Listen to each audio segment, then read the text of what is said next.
Hello po, magandang araw po sa ating lahat. Sana po ay nasa mabuting kalagayan po tayo. Pagkwentuhan po tayo guys sa nabasa kong post na ito. Na sana po ay basahin nyo ito. Nasabi niya magandang araw po sa ating lahat. Nais ko pong iparating sa inyo. May kababayan pong lumapit sa akin at umiiyak. Nahirapan na daw siya dito mahigit isang taon. Naghahanap na walang nahanap na school. Paano ba naman kasi itong mga vlogger dito sa Thailand, panay vlog how to apply for a teacher in Thailand. Ikaw sa lumapit sa'yo na umiiyak, hindi po namin kasalanan yan. Ang may kasalanan po dyan ay siya din. Dahil marami pong sa tagal ko na dito sa Thailand, hindi lang po 1,000 ang nakikita ko may mga nagpo-post na gustong magkaroon ng may mga nagpo-post na dito sa lahat ng groups. Marami po magpaano siya siya sa mga iba pang groups, hindi lang po dito nag-group. Maraming grupo dito sa Thailand na halos araw-araw po yan sila nagpo-post na may nangangailangan sa mga school na walk-in, mga teacher.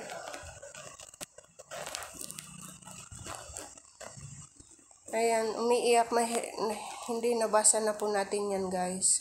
Panay vlog how to apply for a teacher in Thailand. Kaya dumadaming nagpuntahan dito sa lahat po naman nandyan sa Pinas. Ngayon kung nagbabalak kayong mag-apply sa Thailand, wala naman problema kung edukasyon graduate at may pera kang dala. Sa hindi, saan na tayo?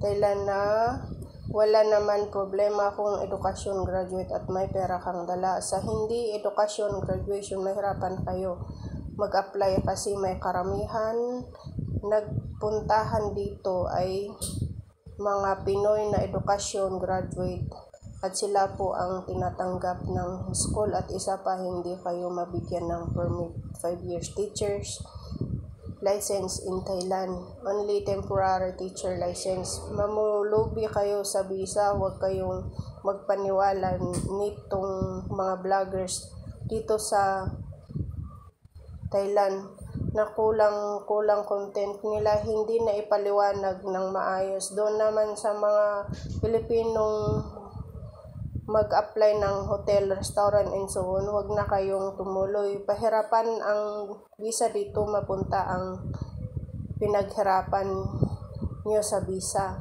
Yung mga kababayan na matagal na dito sa Thailand, na hinahakot nyo yung mga kaibigan, kamag-anak, and so on, papuntang Thailand, isipin din yun ng maigi bago sila papuntahin. Ito pa yung problema ng TM30, mostly apartment dito sa Bangkok, hindi nagbibigay ng notification address or ID ng mga may-ari, kaya yung may-ari daw ng bahay. Kaya maraming overstay ngayon dahil hindi sila mabigyan ng 1-month tourist visa. Thank you, admin. Dito po tayo muna sa taas. Ikaw nagdamay ka pa na lahat ng mga vlogger. Dapat sinabi mo yung mga ibang vlogger, okay na ako doon. Pero yung sabi mo lahat ng mga vlogger dito sa Thailand, bakit ka nang damay? O sige tayo, hanapin mo nga ni Vera Domingo dyan sa YouTube mo kung may na-vlog na ako na content ako ng papuntahin dito yung mga teacher. Kasalanan din po niya kasi posible naman hindi siya nakahanap ng teacher na applyan niya. Marami namang nagpo-post, hindi lang 10 beses na 1,000, mahigit 1,000 ng beses nakakita ako sa mga groups dito sa Thailand, Filipino groups na na makapag-apply siya. Marami sa probinsya, baka ang gusto lang niya dyan sa Bangkok.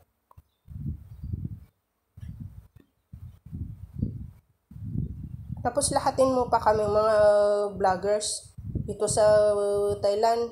Hanapin mo ang Nevera Domingo sa YouTube kung may makita ka dyan.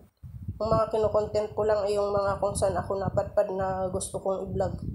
Tapos dito sa bahay. Tapos yung mga sabi niya na 5 years teacher's license, kailangan may proseso po yun. Bago kayo lisensya ng 5 years license nyo dito, kailangan mo pang mag-aral. May nakikita po ako na mga post na kailangan mag-aral din. Tapos yung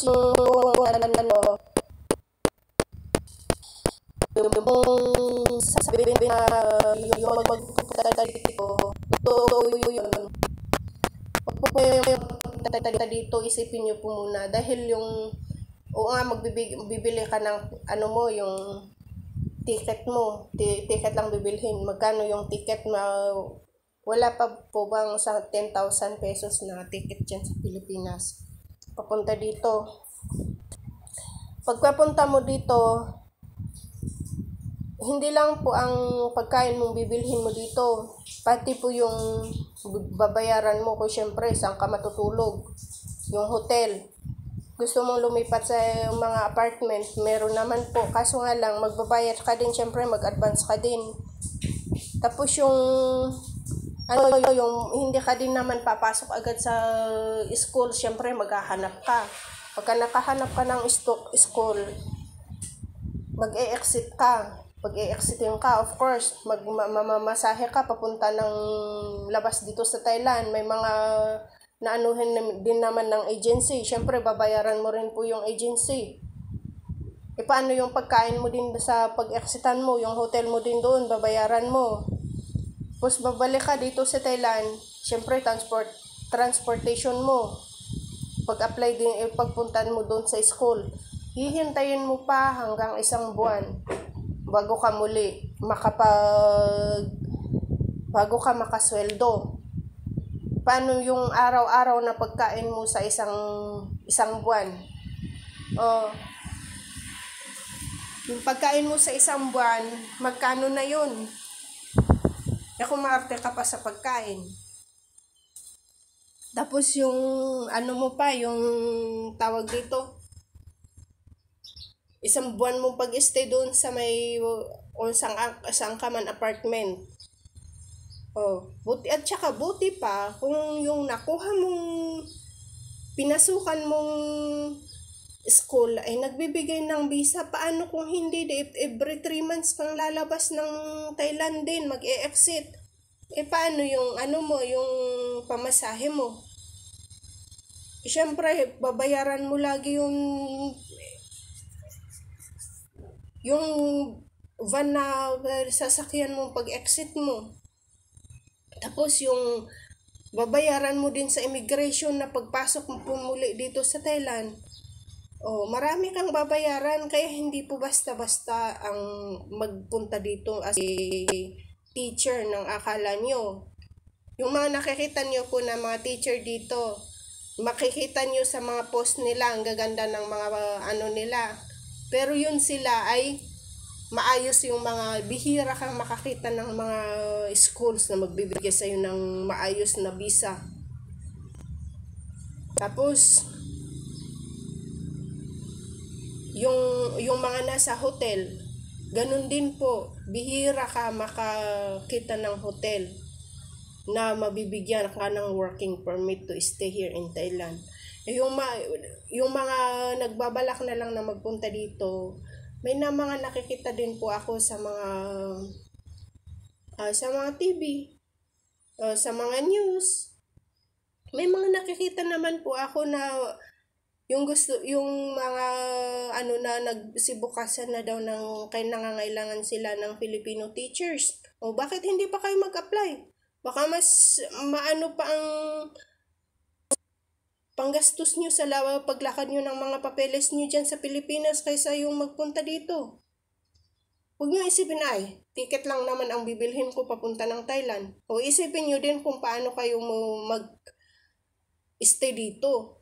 Libre ba ang bahay dito? Libre ba ang anuhin nyo dito? Libre ba ang pagkain dito? Of course, hindi. Paano din ba ang mag-stay? Isang buwan lang ang libre ka dito. Kailangan mo mag-exit. Kaya yung 30,000 na 30,000 pesos mo, madadala mo dito. Baka wala pa pong 20,000 baht na ipapalit mo sa baht. Oh. Sana po makapulutan yun ng aral. Itong na-post na to. Tapos yung po sa hotel naman po. O yan, sa Israel. Huwag po kayong matakot sa bomba doon sa Israel dahil galing din po ako doon. Depende po yung kung saan yung banda yung mo. O di mag-ano ka ng pumasok ka doon kung saan ang visa mo. Pero sa tingin ko yung mga hotel sa mga Tel Aviv, kasi doon yung may mga may mga yung tawag dito, may mga pasyalan sa Tel Aviv, sa Haifa. Yun. Yung malayo po yun sa sa Gaza. Gaza lang naman po lagi ang sa kanila, nagbubomba sa kanila. Tapos yung tawag dito yun sa hotel, hindi ko po alam kung may Saudi. Tapos o kaya sa sa Singapore yung mga nurse.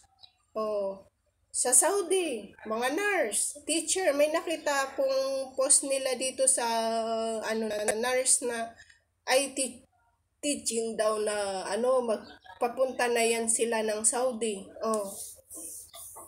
Di mas maganda na lang po doon yung kung makakagastos ka dyan sa Pilipinas ng makakagastos ka dito mahigit 100,000 na paghanap mo ng trabaho dito sa Thailand, edi i-apply mo na lang sa mga ibang at least doon pagpasok mo pagka legal OFW kang lalabas sa bansa natin. Pagpasok mo doon, may mga pagkain ka, syempre, anuhan ka ng kumpanya.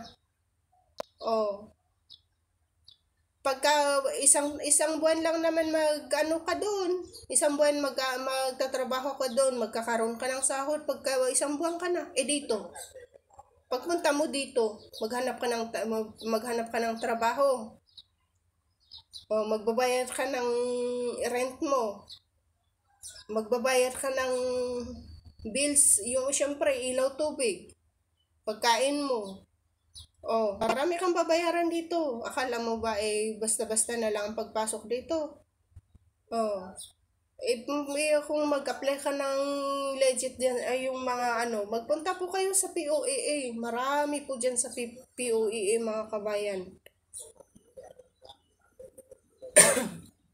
Marami po diyan sa POEA. Pag-applyan na mga teachers. Kaya po maiingay na po yung mga kapitbahay ko. Sana po ay may naintindihan po kayo dito sa sinabi ko ito kahit hindi ko po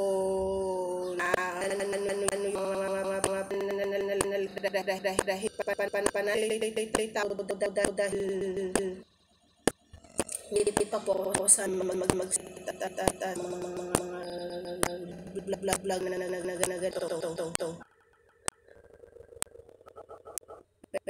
may mga iingay na po yung mga kapitbahay ko at saka